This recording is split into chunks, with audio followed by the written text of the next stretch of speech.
ጤና ይስጥልን የተከበራችሁና የተወደዳችሁ የኢትዮ ከረንት ቤተሰቦቻችን እንደምን አላችሁ? የዕለቱን የዜና ወጃ እንሆ ጀምረናል። አዳዲስና ኦታዊ መረጃ ማስደመጥ ጀምረናል። በቅድሚያ ርዕሰ ዜናዎቹን ነግራችኋለን። አብራችሁን ቆዩ። ኤርትራ ከአሜሪካ ጋር ያላት ግንኙነት በልመና የተመሰረተ ሳይሆን ቀደም ሲል የተፈጸሙ ስህተቶችን ለማረም ያለመ ነው ሲሉ ፕሬዝዳንት ኢሳያስ አፈወርቅ ተክሌ ተናግረዋል። በዚህም ጉዳይ ዜና ትንታኔያችን የምንመለከተው ይሆናል።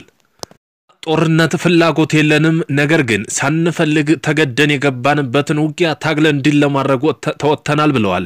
በጎረቤት ሀገራችን ላይ አንድም ቀን የይገባኛል ጥያቄ አንስተንም ሆነ ምኞትም አሮብን አያውቅም። ታሪካችን እንደሚመሰክረው አለው። ሀገራችን ለአደጋ ስትጋለጥና ጥቃት ሲደርስባት እንዴት መከላከል እንዳለብን በደንብ ጠንቅቀን እናውቃለን ሲሉ በሰሞኑን ንግግር ያደረጉት የኤርትራው ፕሬዝዳንት ኢሳያስ አፈወርቂ የተወሰደ መረጃ ነው። ይህንም በዝርዝር የምናየው ይሆናል። ከዚሁም ተያይዞ ከኤርትራ ጋር ያለው የጦርነት እንቅስቃሴ ምን ይመስላል የሚለውም የዜና ትንታኔያችን በጥንቅር በሰፊ ይዞት ቀርቧል። ቆይታችሁ የምታዳምጡት ይሆናል። ፕሬዝዳንት አልሲሲ እስራኤል ጠላት ሀገርና ሲሉ ለመጀመሪያ ጊዜ ጠሩ። ሲሲ ከ1979 በኋላ እስራኤል ለመጀመሪያ ጊዜ ጠላት ሀገርና ሲሉ ፈርጀዋል። ይህም የሆነው እስራኤል በሲናይ በረሃ የምታደርገውን እንቅስቃሴ ለመከላከል ግብጽ ከ40,000 በላይ ወታደሮቿን ወደ ድንበሩ አስጠግታለች። ለዚህም ለአሜሪካ እስራኤል ብትወረኝ የምወስደውን እርምጃ እወቁልኝ ስትል ደብዳቤ ጽፋለች። ይህንም በዜና ትንታኔያችን በሰፊው የምናየው ይሆናል።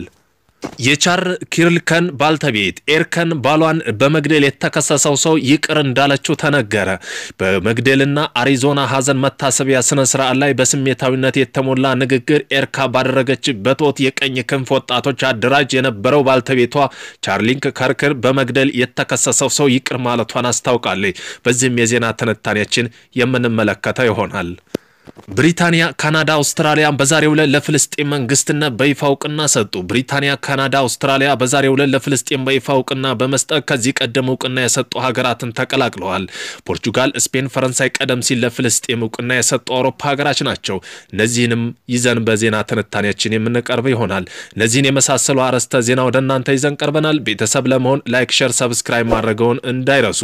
ወደ ዕለቱ የመጀመሪያ ዜና ትንታኔ ስናልፍ የኤርትራ ጦርነት እንቅስቃሴ ወደ ድንበር ማስጠጋቱን ጀመረች። በኤርትራ የቀይ ባህር መዳረሻ ጥያቄ ምክንያት በሁለት ሀገራት መካከል ያለው ውጥረት ከጊዜ ወደ ጊዜ እየጨመረ ባለበት በአሁኑ ወቅት የኤርትራ መንግስት በኢትዮጵያ ድንበር አቅራቢያ ወታደራዊ ቁሳቁሶችና የጦር ተሽከርካሪዎችን እያከማቸ መሆኑን የደህንነት ምንጮች ገልጸዋል። ይህ እንቅስቃሴ በቀጠናው የጦርነት ስጋት ከምንም ጊዜ በላይ አሳሳቢ ያደርጎታል።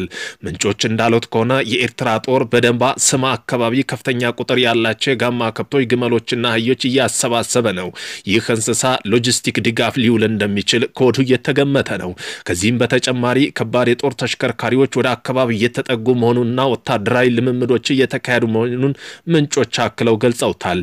ኤርትራ ወታደራዊ እንቅስቃሴ እያደረገችበት የምትገኘው ደባ ስማ በሚባለው ለኢትዮጵያ የባህር በር ጥያቄ ማጠንጠኛ ከሆነው የአሰብ ወደብ 58 ኪሎ ሜትር ርቀት ላይ እንደሆነ ከኢትዮጵያ የድንበር ከተማ ቡሬ ደግሞ 17 ኪሎ ሜትር ርቀት የምትገኝ ወሳኝ የድንበር ከተማ ናት። ይህ ወታደራዊ እንቅስቃሴ የታየው የኢትዮጵያ ባለስልጣን ባህር በር መብታችን በኃይልም ቢሆን እናስከብራለን የሚሉ አስተያየቶች ካሰሙ ከሳምንታት በኋላ ነው። የኤርትራ መንግስት በበኩሉ ይህንን የኢትዮጵያ ፍላጎት አደገኛ እንድራ ሲል በጽኑ አውግዞት ነበር። አሁን በመሬት ላይ የታያለው እንቅስቃሴ የኤርትራ መንግስት ዛቻው በተግባር ለማሳየት የወሰደው እርምጃ ሊሆን የሚችል ስጋት እንደሚሆን ኮዱ ፈጥሯል። የግብፁ አለቃ አልሲሲ እስራኤል ጠላት ሀገርና ሲሉ ለመጀመሪያ ጊዜ ጠሩ። ሲሲ ከ1979 በኋላ እስራኤል ለመጀመሪያ ጊዜ ጠላት ሀገርና ሲሉ ፈርጀዋል። እስራኤል በግብፅ ብሔራዊ ደህንነት አደጋ ደቅናለች ሲሉ ፕሬዝዳንት ሲሲም በይፋ ተናግረዋል። ባለፈው እስራኤል ኳታር ላይ ጥቃት መፈጸሟን ተከትሎ አስቸኳይ ተብሎ ዶሃ ላይ በተጠራው ስብሰባ ደማቸው ፈልቶ ንግግር ሲያደርጉ የነበሩት አብዱል ፈታህ አልሲሲ ባልተለመደ መልኩ እስራኤል ጠላት ሀገርና ሲሉ ተደምጠዋል።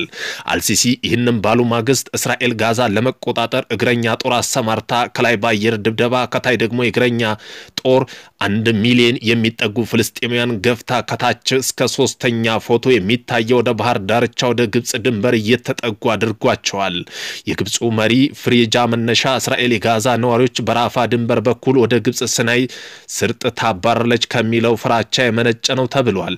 አልሲሲ ይህንን ባሉ ማግስት እስራኤል ጋዛ ለመቆጣጠር እግረኛ ጦር አሰማርታ ከላይ በአየር ደብድባ ከታይ ደግሞ በእግረኛ ጦር 1 ሚሊዮን የሚጠጉ ፍልስጤማውያንን ገፍታ ከታች እንደሚታየው ኮኖደ ባህር ዳርቻና ወደ ግብጽ ድንበር እንዲጠጉ በማድረጓ ነው።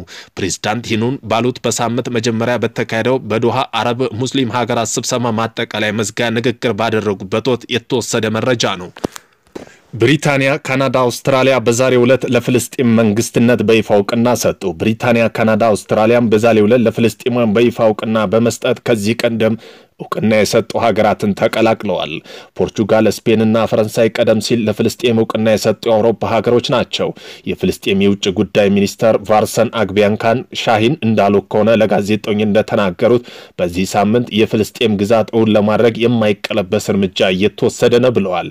የሀገራቱ እርምጃ የሁለት ግዛት ወይም ቱ ሶሉሽን ስቴትስ መፍትሄ ያስጠበቀና የፍልስጤም ነጻነትና ሉዓላዊነት ቅርብ የሚያደርጉ ነው ብለዋል።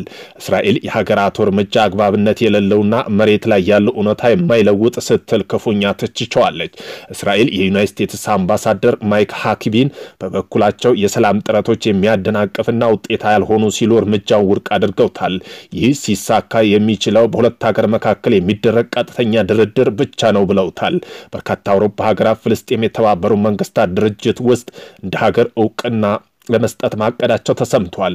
ፍልስጤም መብት ደጋፊ እርምጃው መደበኛ እውቅና ለማግኘት የመጀመሪያው እርምጃ ነው ሲሉ እስራኤልና አጋሮቿ የፖለቲካ ቲያትር ብለውታል። በፍልስጤም እውቅና ላይ የሚመክረው የተባበሩት መንግስታት ድርጅት ጠቅላላ ጉባኤ ነገ በማክሰኞ በአሜሪካ ኒውዮርክ ይካሄዳል። የቻርሊ ከርክል ባልተቤት ኤርካን ባሏን ለመግደል የተከሰሰው ሰው ይቅር እንዳለች ተነገረ።